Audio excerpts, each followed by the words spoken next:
Hey everybody, what's going on? And welcome to another video. And before we get started today, as always, I'd like to take a quick moment to welcome all my new subscribers and to thank everybody who's been leaving me comments and messages down below, as well as video ideas. Thank you guys. I really try to read as many of them as I can and respond to as many of them as I can. So everybody keep doing what you're doing. I really appreciate it. All right, everybody. Well, hey, let's get into today's topic. In today's video, we're going to be touching on one very specific question of the Titanic sinking that I get a lot of questions about. And that question is, why when the ship started to sink, did the massive boilers which powered the ship not explode when they came into contact with the cold incoming seawater? Now, there is one thing we need to touch on before we dive too much into this topic, and that is the fact that it does seem like some of Titanic's boilers really did explode. And there is some really good circumstantial evidence that talks about this. We don't have any direct evidence to support these claims because there was no one in the boiler rooms to actually witness it happen and survive. But there is some testimony and evidence from other people who survived who saw events happen throughout the course of Titanic sinking that could imply that some boilers did explode, and I am going to touch on that in this video. But another thing that I want to talk about is, even though that it does seem like some of Titanic's boilers did explode, it didn't happen until much later in the Titanic sinking. Right after Titanic struck the iceberg and started to sink, there was no large-scale boiler explosion. There was no massive event that occurred that caused the Titanic to sink any quicker. It seems like the Titanic just gently settled down and slowly sank, even with these massive boilers and everything inside the ship that could cause the Titanic to explode. So I want to touch on that, and we are also going to talk about the boilers that did explode, and that's going to be kind of the outline for this video. Now, what you need to understand about Titanic is that the boilers in the engine room make up basically the entire bottom of the ship, as you can see from this blueprint. Boiler room 6 is the first boiler room underneath the first funnel, and it goes all the way back to boiler room 1 and then the engines. So as you can see from this picture, the engine room, including the boilers, makes up just about the entire base of the Titanic. The next thing you need to understand is exactly how the iceberg damaged Titanic's hull and where the flooding took place in the beginning parts of the sinking. As you can see from this graph, the red lines represent the Titanic's individual watertight compartments, and the green lines you see towards the front of the ship are where the flooding and where the iceberg actually damaged the hull.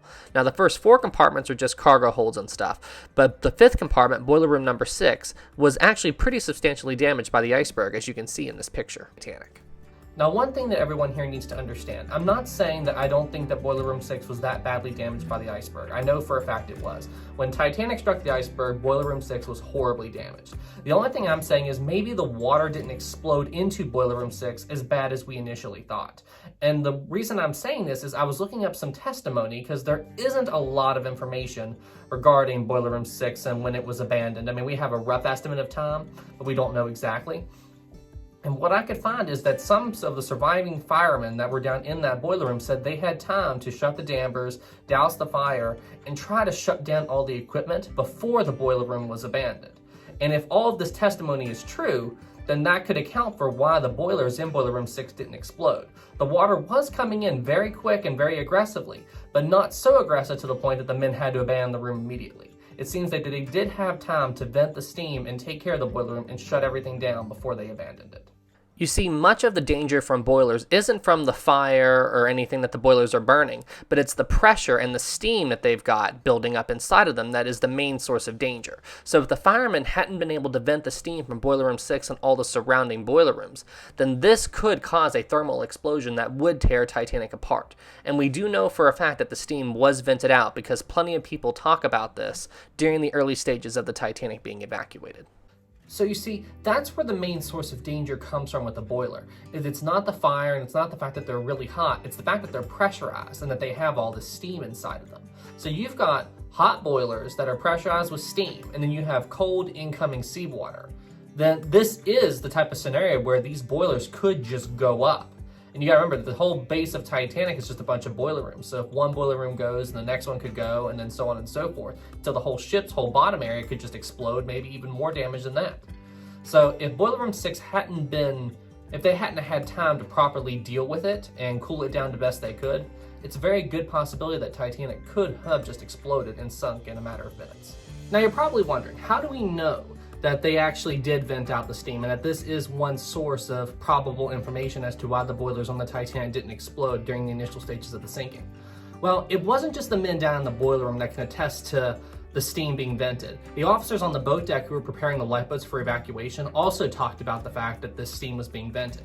And you've got to think, this isn't just like opening up a small valve on a small container and letting the air or pressure out. You're talking about an entire ship that has steam and pressure that you've got to vent out. And when they started releasing that steam, it was so loud that the officers on the boat deck who were preparing the Titanic's lifeboats, while they're trying to get these lifeboats lowered away, they have to yell at the top of their lungs and yell through their hands like this. And the guy is, no joke, standing right beside them, and they have to scream at the top of their lungs to get the message across. The steam was that loud. So there's actually a clip in the James Cameron movie that actually showcases this, and I will show you right now. As I've stated before in another video, the officers of the Titanic who were trying to get the lifeboats ready, seriously, the amount of praise they should get despite the fact that they were not prepared for the situation. I mean, you just try to think about it, what it'd be like for you to be in that situation. To be trying to prepare these lifeboats and get them ready to go with that huge steam venting out, and also not knowing how much time you have before the ship sinks. I mean, in my opinion, the officers of the Titanic who dealt with the lifeboats should get just as much praise as the men down in the engine room.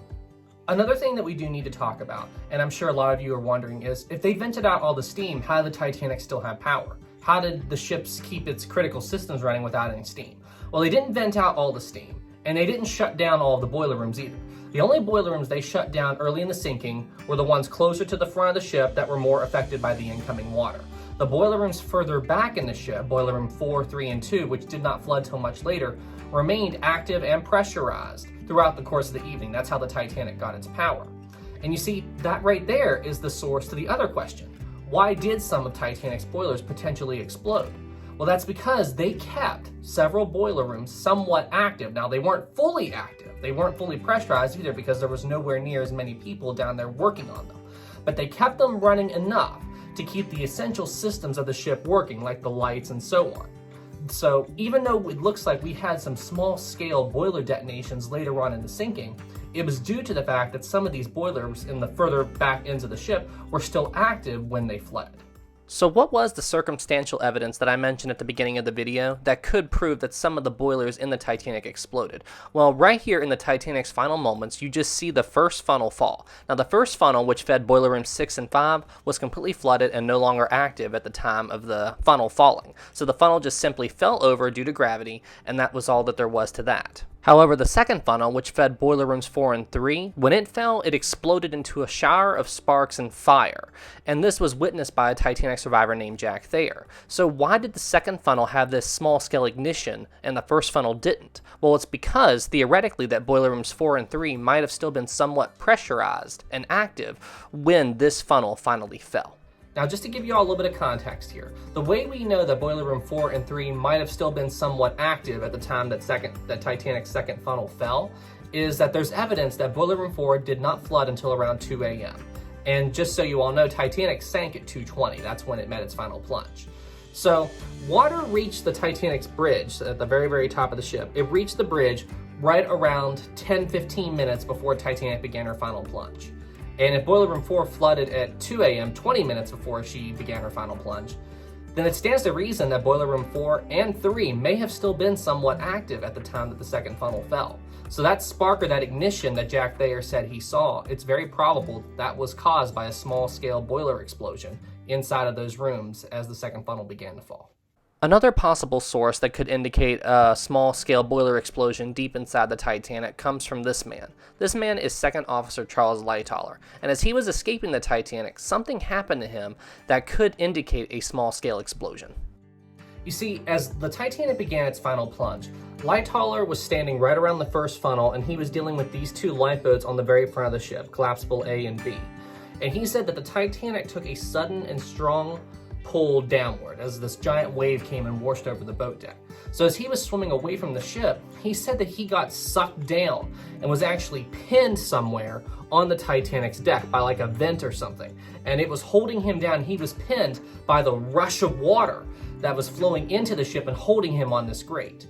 And then he said he felt a whoosh of hot air or something from deep inside the ship come up and release him from the ship.